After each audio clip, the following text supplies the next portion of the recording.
Hi, I'm Katherine and we're going to look at how to make charcoal sticks. First you're going to need to build up a fire because we're going to be using all those lovely embers.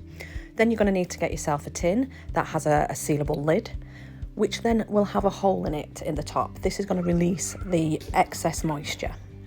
Then go on a scavenger hunt and go and get those twigs.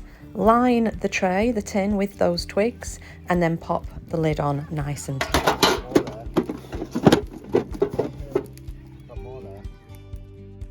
The tin now needs to go into the embers, pushing the embers to one side so that the tin slips in, and then you're going to slowly push the embers back around it and on top if you can.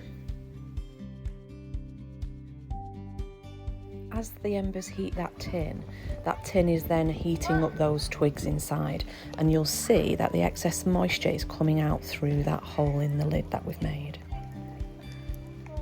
After an hour or so, the charcoal should be ready, but you then need to let that fire cool down before you even handle anything without gloves.